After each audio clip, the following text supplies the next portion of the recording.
Ninguna madre quiere ver esa expresión en el rostro de su hija. Pero esa mañana, los ojos de Neslihan vieron algo. Era indescriptible. Era silencio, pero un silencio desgarrador. Su hija de 6 años estaba sentada en el suelo y ni siquiera entendía exactamente lo que decía. Pero su corazón lo sabía. El corazón de una madre comprende. Esta historia, que comienza con una llamada, una mirada, una palabra, te hará cuestionar qué es verdad y qué es mentira. Una gaviota en Eskişehir. El aire no era frío ni caliente. Los pájaros posados en el tejado del edificio guardaban silencio.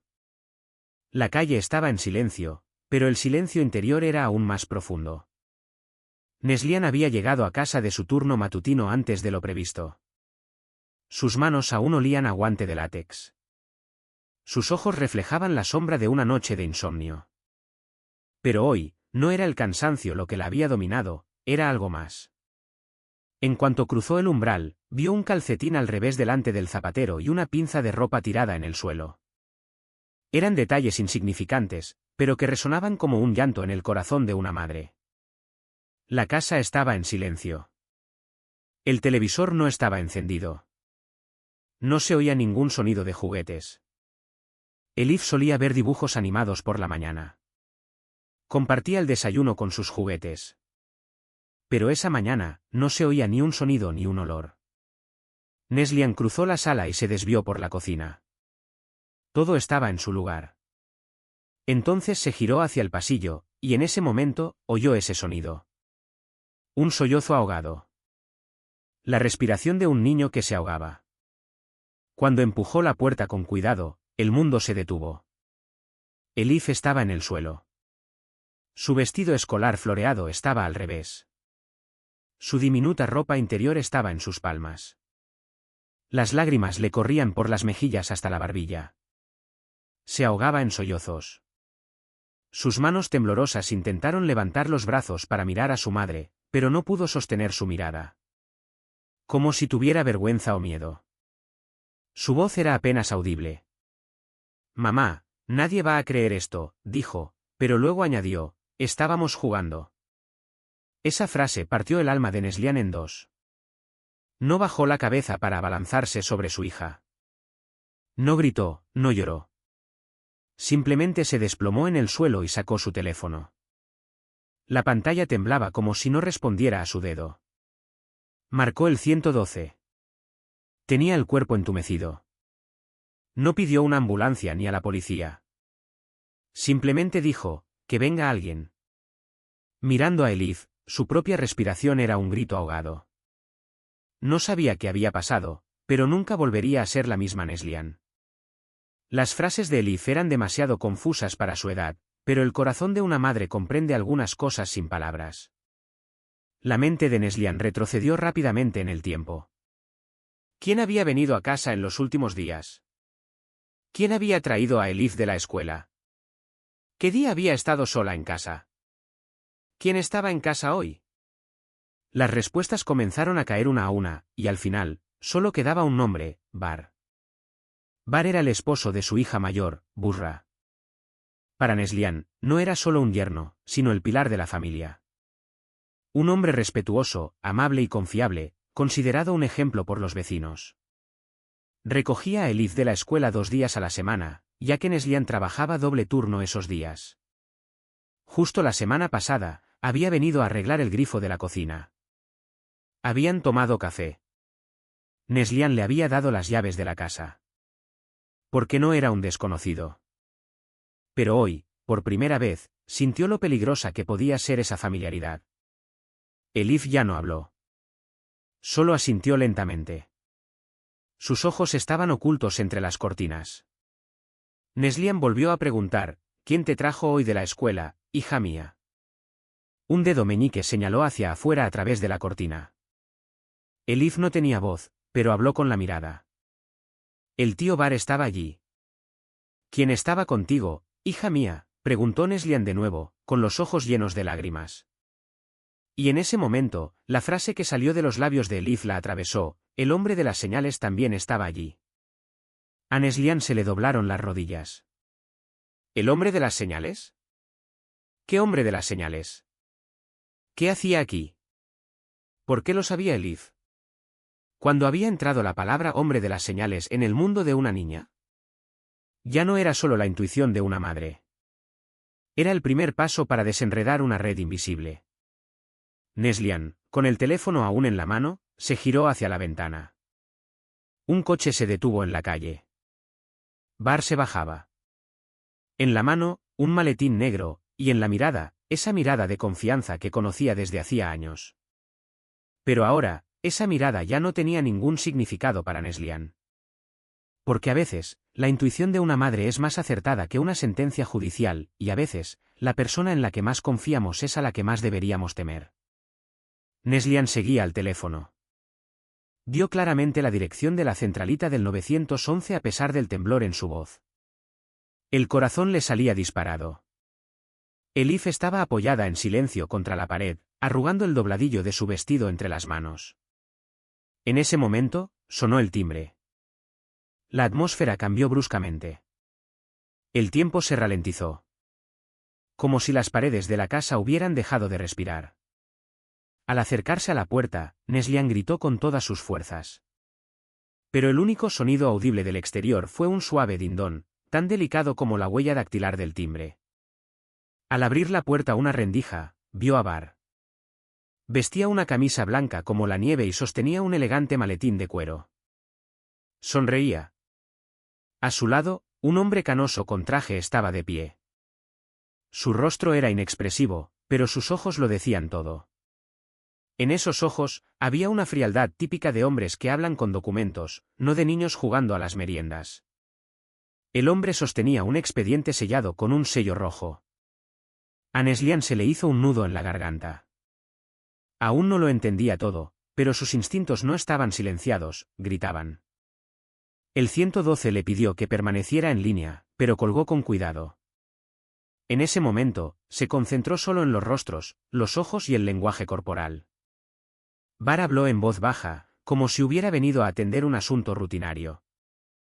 Tenía un caso de escritura de propiedad que le habían asignado en 2019, así que había venido a finalizarlo. Todo era muy normal, pero tan normal que era demasiado. No querían entrar.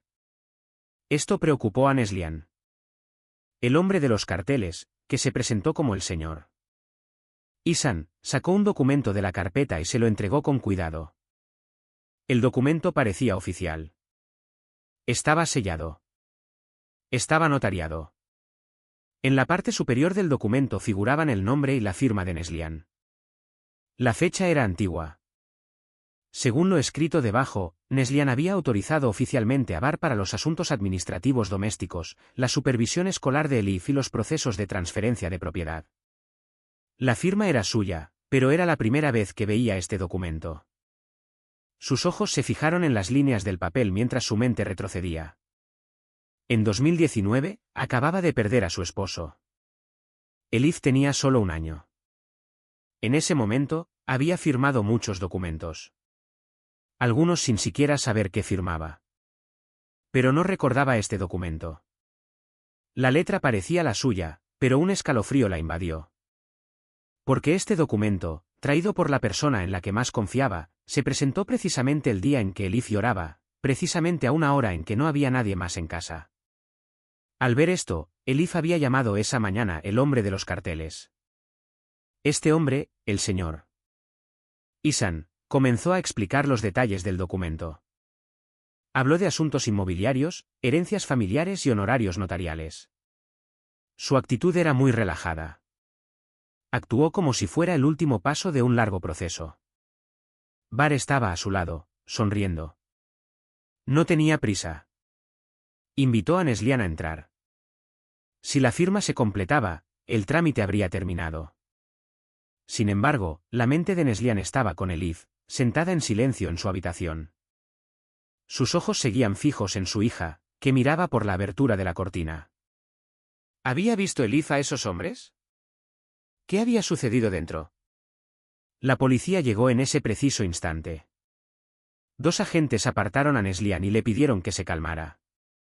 Como la llamada no era urgente, el primer equipo en llegar fue la patrulla vecinal. Tenían que evaluar la situación. Neslihan se sintió obligada de repente a explicarse. ¿Pero qué diría? Diría, mi hija tenía el vestido al revés. Estaba llorando, y estos hombres trajeron documentos. No había pruebas. No había gritos. Solo sentía dolor en el corazón de su madre, y, por desgracia, el dolor en el corazón no valía nada ante un documento legal. Bar intervino de inmediato. Mostró los documentos a la policía. Explicó que Neslihan le había otorgado un poder notarial años antes, que esta visita era solo para entregar documentos y que había dejado a la niña en el colegio antes de pasar por allí. Incluso añadió que podía mostrar las cámaras de seguridad de la entrada del edificio. Todo parecía objetivo y sencillo. Era tan perfecto que parecía demasiado planificado. Los agentes de policía declararon que no había ninguna situación contenciosa, que si Neslihan tenía alguna duda, podía acudir a la comisaría a declarar. Pero ante los documentos, se sintió impotente. Bar y el hombre de los carteles se marcharon educadamente en la puerta. Como si nada hubiera pasado. Como si el silencio de Elif nunca se hubiera escuchado, como si ese vestido al revés nunca se hubiera visto. Una vez cerrada la puerta, Neslihan se desplomó en el suelo. Examinó el documento que tenía en la mano una y otra vez. Miró su propia firma y pensó en ella una y otra vez. Se preguntó cómo se había visto envuelta en ese juego, en qué momentos había cerrado los ojos, y en ese instante, se dirigió a la cocina. Sacó la pequeña carpeta de plástico del cajón. Empezó a rebuscar entre sus viejos documentos. No buscaba un documento, buscaba una sensación, un agujero, un vacío. Y en algún lugar de su interior, sabía que faltaba algo en este caso. Elif salió en silencio de la esquina de su habitación. Tenía los ojos llenos de lágrimas. No abrazó a su madre, no habló. Simplemente se quedó frente a ella. Se miraron a los ojos, y en ese momento, no hicieron falta palabras. Porque a veces, la mirada de una madre está por encima de toda expresión. Neslihan sintió que había cruzado un punto sin retorno. Una sombra se cernía sobre ella. Neslihan conocía el origen de este cambio en su hija, pero no podía verbalizarlo. Porque no había gritos ni pruebas. Solo quedaba la intuición ardiente de una madre y el vestido de una niña pequeña tirado. Unas horas después del incidente, Busra, la hija mayor de Neslihan, corrió a su puerta. Tenía los ojos muy abiertos por la ira y la respiración acelerada. Bar, por supuesto, había relatado la situación desde su punto de vista. Dijo que Neslihan había llamado al 112, que la policía había acudido a su casa y que lo habían acusado en cuanto trajo los documentos. Busra creía que la psicología de su madre estaba distorsionada y sostenía que se trataba de un malentendido infantil. Por mucho que Neslihan dijera, no podía convencerla. El miedo de Elif, su atuendo retrógrado, sus frases entrecortadas. Todo esto no era más que una confusión infantil para Busra. Las demás mujeres de la familia también habían sido informadas del incidente. Rápidamente se organizó una reunión en casa. La primera en llegar fue su tía. Después llegaron la tía Aitn, una vecina, y su sobrina Milaik. La casa se llenó de repente de voces, pero ninguna pudo oír la tormenta que azotaba el corazón de Neslihan. Todos dieron su opinión. Algunos dijeron que las palabras de Elif no debían tomarse en cuenta debido a su edad, que la imaginación de los niños era ilimitada. Algunos sugirieron que la soledad que Neslihan había experimentado durante años la estaba atormentando. Alguien incluso le sugirió que buscara terapia psicológica. Cada frase hundía aún más el corazón de la madre. Sin embargo, en ese momento, Elif entró con lápices de colores en la mano. Nadie la había llamado. En silencio, le entregó a Neslihan un papel. Una casa estaba dibujada en el papel. Junto a ella había dos figuras. Una alta y de traje, la otra mayor, con el pelo canoso. Una de las figuras sonreía, la otra le daba la espalda. Las ventanas de la casa estaban cerradas. No había huellas dactilares en los cristales. Solo garabatos. A Elif le temblaban las manos. Soltó los crayones y se aferró a la pierna de su madre. No habló, no lloró. Simplemente se quedó allí parada. Un silencio invadió la habitación. Nadie sabía qué decir. Algunos intentaron sonreír, los niños lo convierten todo en un juego, dijeron. Algunos pensaron que Elif había plasmado en papel una escena que había visto en televisión. Pero Neslihan miraba esos dibujos con ojos de madre. Cuando un niño no puede hablar, intenta expresarse con las manos. Y en ese dibujo, había un llanto que Elif no podía expresar con palabras. Una oscuridad que guardaba en su interior, que no podía contarle a nadie, pero que no había olvidado. En ese momento, Neslihan tomó una decisión clara. De ahora en adelante, incluso estando sola, plantaría cara a cualquiera que negara las lágrimas de su hija. Sin embargo, lo más doloroso fue la mirada de Bushra. La miraba como una extraña, oscilando entre la vergüenza y la defensa. Había elegido creerle a su esposo. Si su confianza en Bar se tambaleaba, no solo se derrumbaría su matrimonio, sino también el orden, la seguridad y una vida normal. Por eso se inclinó a creerle a su esposo antes que a Elif, y esto fue la mayor devastación para Neslihan. Porque mientras a una madre se le rompía el corazón, su otra hija lo ocultaba. Al terminar la reunión, Neslihan se sentó junto a la ventana. Los niños jugaban en la calle. La vida del barrio seguía como siempre. Pero algo había cambiado en su hogar. Se había trazado una frontera invisible pero palpable. Y a un lado de esa frontera estaban Elif y la verdad, al otro, la negación y la duda. Esa noche, Neslihan durmió en la habitación de su hija. Puso su mano sobre la pequeña palma de Elif. Su corazón seguía latiendo, pero el silencio había destruido la confianza. Los detalles permanecían, y una madre a veces podía derribar grandes muros con pequeños detalles. Abrió cada cajón, cada armario, cada caja con distinta atención, intentando fijarse en todo lo que se le había escapado en el pasado. Mientras Elif estaba en la escuela, ordenando la habitación de su hija, una carpeta negra escondida detrás del baúl de juguetes le llamó la atención. Sus bordes desgastados y su superficie polvorienta indicaban que llevaba allí mucho tiempo. Al cogerla, se le aceleró el corazón. Esta carpeta pertenecía a Bar. ¿Pero por qué estaba escondida entre los juguetes de Elif? Al abrir el expediente, aparecieron páginas y páginas de fotocopias. Documentos, escrituras de propiedad, poderes notariales, la mayoría estaban a nombre de Bushra. En muchos de ellos, el nombre de Bar aparecía como asistente. Neslihan examinó cada documento con atención. Entre las páginas, una de 2 años atrás le llamó la atención. Este documento era una delegación de autoridad redactada a su nombre. Al pie, había una firma familiar, una firma que afirmaba ser suya. Sin embargo, Neslihan recordaba no haber firmado nunca un documento así en esa fecha. La firma se parecía a la suya, pero sus sentimientos la contradecían. Tras el trauma que Elif había sufrido, ya no podía traicionar sus instintos. En la esquina inferior derecha del documento había un sello notarial. Un nombre familiar, Ihsan Kaya. El hombre canoso que había ido a su casa con Bar esa mañana. Todo empezaba a tomar forma. Según el documento, Neslihan le había otorgado a Bar poderes ilimitados sobre todos los asuntos relacionados con su patrimonio. El derecho a representar a su hija, las transacciones de transferencia de propiedades y la facultad de tomar decisiones en nombre de los familiares. Era imposible que hubiera firmado un documento así a sabiendas. Todo era demasiado detallado y demasiado planificado. Como si este documento fuera solo una pequeña parte de un plan largamente planeado. Neslihan no pudo evitar una duda que la asaltó en ese momento. Lo que Elif llamó, "estamos jugando", podría ser la clave detrás de estos documentos. Para encontrar respuestas a las preguntas que la rondaban, decidió llamar a una amiga a la que no veía desde hacía años. Zera, con quien había trabajado como enfermera, ya estaba jubilada y también había recibido formación en documentos legales. Hablaron por teléfono. Neslihan fue a casa de Zera con el expediente. Zera examinó cuidadosamente todos los documentos. Dijo que algunas fotocopias parecían estar basadas en escrituras de propiedad, pero que una parte significativa podría ser inválida.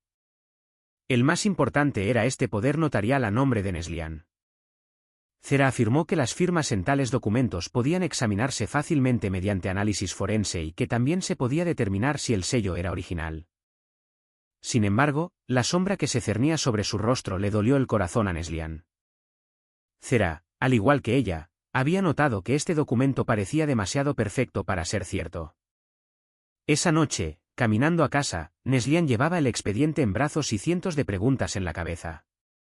El hecho de que todo fuera tan perfecto demostraba que Bar lo había planeado desde hacía mucho tiempo.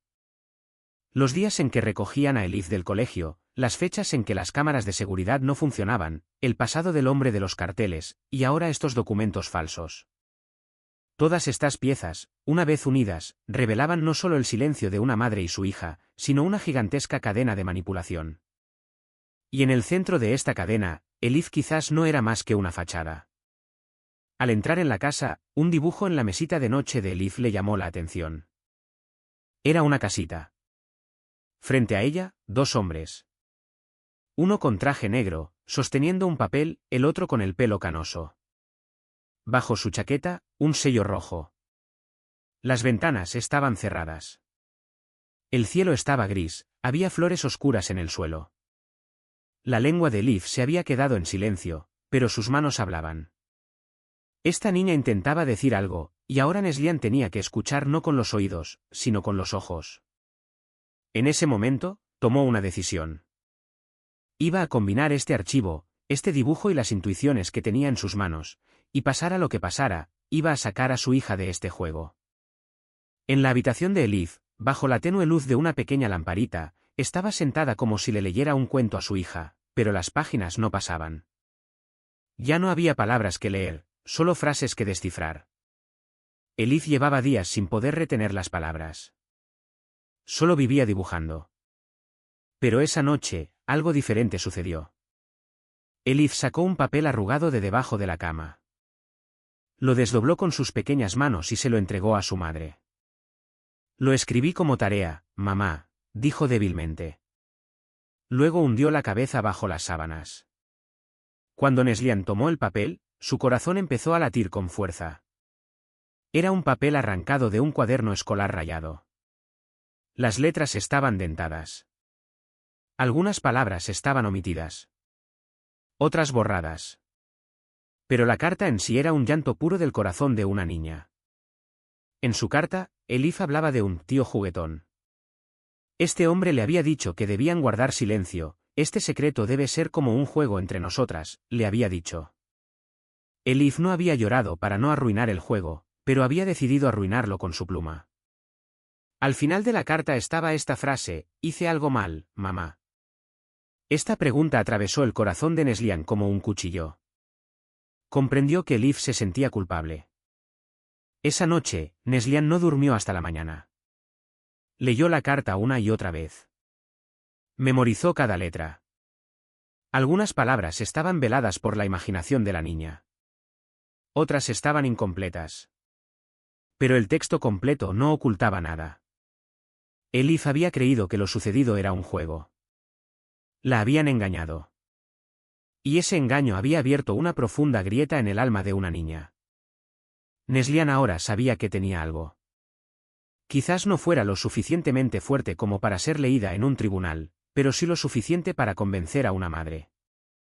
La carta era el eco del alma de Elif, y ese eco comenzaba a resonar eternamente en el corazón de su madre. A la mañana siguiente, antes del amanecer, Neslihan corrió a casa de Zera. Le mostró la carta. Zera la leyó detenidamente, con los ojos llenos de lágrimas. Dijo que la expresión de Elif no contenía una acusación directa, sino indicios indirectos de manipulación.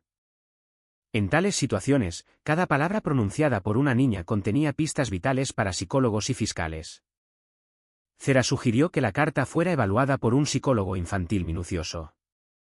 Añadió que si esta carta iba acompañada de un informe que certificara que estaba escrita a mano por Elif, mucho podría cambiar. Porque ya no era una niña hablando, sino un testigo escribiendo. Cuando Neslihan regresó a casa, Elif coloreaba en silencio. Se sentó a su lado. No le hizo preguntas ni la dirigió. Simplemente dibujaron juntas. Los colores se mezclaron. Las puntas de los lápices crujieron, pero no se oyó ningún sonido. Entonces Elif volvió a dibujar una ventana en el papel, pero esta vez la ventana estaba abierta. Una mano se extendía de adentro hacia afuera, y justo frente a la ventana se veía la figura de una mujer con el cabello despeinado. Cuando Neslihan tomó el dibujo, apenas pudo contener las lágrimas. Porque este dibujo mostraba que Elif comenzaba a tener esperanza de nuevo. Una luz se filtraba por esa pequeña ventana. A partir de entonces, la carta de Elif se convirtió en el documento más preciado de Neslihan. La conservó. Compartió una copia con cera y guardó la otra entre las páginas de un cuaderno. De ser necesario, la llevaría a juicio. De ser necesario, la leería delante de todos. Pero por ahora, decidió llevarla en su pecho como una armadura para la seguridad de Elif. Porque Elif siempre guardaba silencio, pero había escrito. Y escribir a veces era mucho más poderoso que gritar. Esa noche, Neslihan no durmió en su habitación, sino junto a Elif. Acariciando el cabello de su hija, cerró los ojos. En su cabeza, ya no había silencio. Había dudas, miedos y un poco de esperanza. La voz de Elif volvería, pero para que se oyera, primero debía silenciar a quienes la rodeaban. Y ese silencio se lograría con documentos, hechos y quizás más cartas. Porque a veces, una frase escrita por la mano de una niña bastaba para derribar los muros más altos. Actuó de inmediato. Solicitó a un funcionario del tribunal con el que había trabajado antes de jubilarse los registros de acceso de Ihsan al sistema. Cada transacción notarial se registraba con la identidad de la persona que la tramitaba y la fecha. Y el resultado que llegó en ese momento lo aclaró todo aún más. El poder notarial emitido a nombre de Bar se había ingresado al sistema a las 11:48. El horario oficial para las transacciones notariales era el horario de oficina. Este registro no solo infringía las normas, sino que también demostraba que se trataba de una transacción realizada a través de la puerta trasera del sistema. Ihsan había usado su autoridad ilegalmente. Con esta información, Neslihan regresó a la notaría. Se acercó a la misma empleada, sin alzar la voz, pero con una determinación visible en sus ojos. Le entregó los documentos, incluyendo el diario donde todo estaba anotado a mano. Si bien cuestionaba la autenticidad de los documentos, también cuestionaba su intención. La empleada, al darse cuenta de la gravedad de la situación, llamó a un funcionario competente. Este examinó los documentos y confirmó que el sello notarial era original, pero que el documento no coincidía en el sistema. Esto significaba que el documento no era falso, pero carecía de validez legal. Estaba fuera del registro. Este era un método común en el fraude, simular la existencia de un documento. Fue en ese momento que Neslihan comprendió con certeza que todos los documentos que tenía en sus manos eran una trampa. Bar, en colaboración con el notario, había utilizado legalmente el fideicomiso familiar en su beneficio. Elif era solo una figura insignificante en este escenario. El verdadero objetivo era apoderarse de los poderes de su madre a través de ella. Este poder notarial era quizás una herramienta que luego se utilizaría para la escritura de propiedad, transacciones bancarias o herencias. Bajo lo que Elif llamó un juego, no solo se escondía la inocencia, sino también planes de futuro. Ese día, Neslihan tomó copias de los documentos y salió de la notaría. Ahora tenía pruebas del uso fraudulento del sistema con respecto a los documentos oficiales. Cera le dijo que podían llevar el asunto a la fiscalía. Pero Neslihan no se sentía ni un ápice victoriosa. Porque este era solo el primer paso. Aún le quedaban el silencio de Elif, la negación de Busra y la sonrisa falsa de Bar. Pero por primera vez, el sistema también había respondido a su instinto maternal. Ya no estaba sola. Porque a veces un documento puede ser falso, pero la intuición de una madre nunca lo es. Esa mañana, las escaleras del juzgado de Esquiseir le parecieron a Neslihan más empinadas, frías y altas de lo habitual. Agarrando con fuerza la mano de Elif, avanzó, sin saber qué le depararía el interior. Ante sus ojos se veían ojeras de cansancio, en sus manos documentos, y en su interior, el corazón ardiente de una madre. Ese día, por primera vez, se encontraría cara a cara con Bar en un puesto oficial. Ya no lo vería solo como un familiar, sino como un sospechoso. Al entrar en la sala, solo tenía un objetivo, que la voz de Elif hablara, no con palabras, sino con su lápiz. Elif seguía en silencio, pero seguía dibujando. La sala era pequeña, pero el ambiente era denso. Bar estaba sentado en un rincón. Junto a él, su abogado. Su rostro tenía esa expresión controlada y segura que ella conocía bien. Neslihan no sostuvo su mirada. Elif estaba junto a su madre, silenciosa pero atenta. Cuando comenzó la audiencia, los abogados comenzaron a hablar, se empezó a discutir la documentación. El poder notarial falso, las actas notariales, la evidencia de que Ihsan había ingresado documentos al sistema por la noche, todo se puso sobre la mesa, uno por uno. Pero todos eran asuntos técnicos. Verdades técnicas que no conmovían ni despertaban la mente. Hasta que abrieron el cuaderno de Elif. A petición del fiscal, citaron a Elif a declarar ante un psicólogo.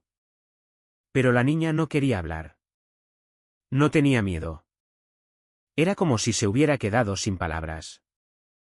Neslihan sacó el pequeño cuaderno de su bolso, el cuaderno de bocetos presentado ante el tribunal. Contenía docenas de dibujos que Elif había hecho en las últimas semanas. Todos representaban escenas de interiores, ventanas cerradas, pastillas rojas, hombres trajeados. En un rincón, la pequeña figura de un niño acurrucado. Los colores eran pálidos, negro, gris y rojo. El juez examinó atentamente el cuaderno una y otra vez. Entonces, el silencio invadió la sala. La psicóloga tomó la palabra para explicar los dibujos. Afirmó que los dibujos de Elif mostraban indicios de presión interna y manipulación graves para su edad. Sobre todo, la ausencia de ojos y las bocas borradas en algunas escenas demostraban que la capacidad de la niña para expresarse se había visto reprimida ante los acontecimientos que había presenciado. En un dibujo, uno de los dos hombres sentados alrededor de una mesa negra estaba marcado con crayón rojo. La psicóloga afirmó que la niña percibía esta figura como peligrosa o opresiva. Esto no era un comentario directamente acusatorio, sino una verdad expresada a través del lenguaje de la niña ante el tribunal. La defensa intentó presentar los dibujos como producto de la imaginación. El abogado de Bar destacó la imaginación relacionada con la edad de Elif. Sin embargo, Zera tomó la palabra. Como enfermera jubilada con experiencia en procedimientos legales, explicó detalladamente las deficiencias técnicas de los documentos y el pasado de Ihsan. Luego llamaron a Atice. Habló con una postura erguida y silenciosa. Relató con detalle lo escrito en el diario de Ihsan. Presentó las páginas una por una ante el tribunal. Un profundo silencio reinó en la sala. Todos comprendieron que no solo una madre, sino también un sistema habían sido manipulados. Neslihan habló por última vez. Su discurso fue breve pero contundente. Habló no con los documentos que sostenía, sino con las emociones de su corazón. Dijo que Elif dibujaba porque no podía expresar las cosas, que cada uno de esos dibujos era una frase atorada en su garganta. Sus lágrimas fluyeron silenciosamente, pero su voz no tembló. Enfatizó que, de niña, Elif no tenía la responsabilidad de hablar, pero que la responsabilidad de los adultos de escuchar era infinita. La audiencia se aplazó. Bar fue puesta en libertad bajo supervisión judicial. Pero el tribunal aceptó el cuaderno como prueba oficial, además de los documentos. Este pequeño cuaderno ya no era solo un juego de niños, se había convertido en el núcleo de un caso legal. Elif no habló ese día, pero había una victoria silenciosa entre las páginas de su cuaderno. Ahora se sentía atraída, en el lugar más puro, por un camino sin retorno. Al salir del juzgado, el cielo seguía gris, pero Neslihan sostenía el cuaderno de Elif. Ese día, no solo había salido de la sala con este cuaderno, también había abierto una ventana al mundo interior de su hija, una ventana que nunca volvería a cerrarse. Bar salió del juzgado con la frente en alto. Su camisa estaba planchada. El mismo aire familiar de confianza se reflejaba en el cuello de su chaqueta. Pero por primera vez, la incertidumbre se asomó a sus ojos. Porque aunque intentaron ocultarlo todo con documentos, el cuaderno de Elif se había convertido en la sentencia más dura del tribunal. Neslihan no lo despidió, ni siquiera lo miró. Su existencia ya no le interesaba. Porque la verdad había encontrado su lugar no solo en su corazón, sino también en los registros del sistema judicial. Y a veces, las guerras ganadas en silencio eran las victorias más rotundas. Pasaron los días. La investigación se amplió. Se abrió una investigación oficial sobre Ihsan. Sus documentos anteriores, otras transacciones notariales y registros de poderes notariales de la época fueron examinados uno por uno. Cada día, un nuevo nombre, el de otra mujer o el de una persona mayor, comenzaba a aparecer en los documentos. Propiedades vendidas con poderes notariales falsos, firmas obtenidas con pequeñas sumas de dinero, grabaciones confiscadas por la puerta trasera. Era evidente que Isan no trabajaba solo.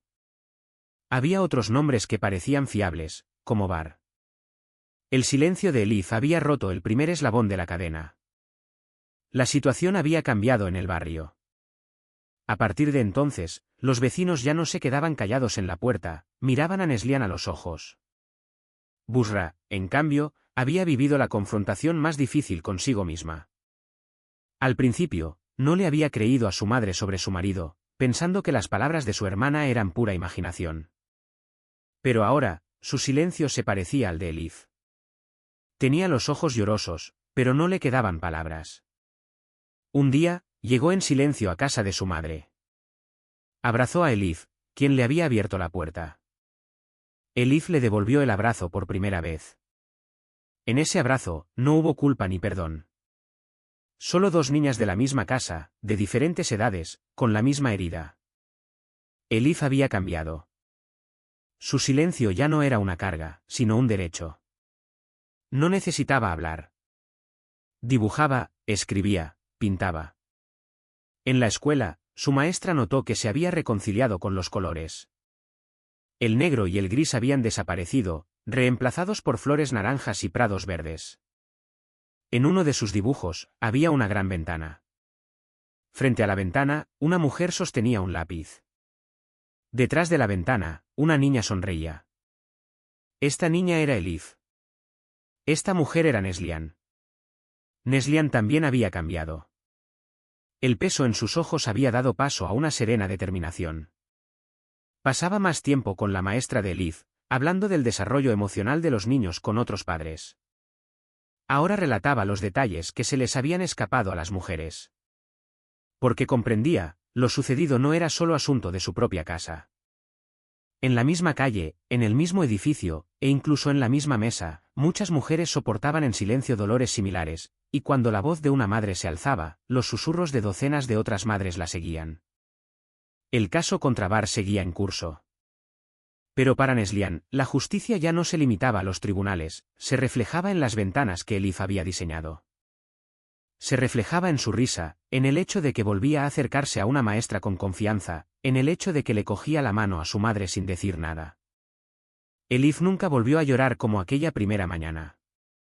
Ahora, en lugar de llorar, escribía. Una vez había escrito en una libreta, yo callé, pero mi madre supo escuchar.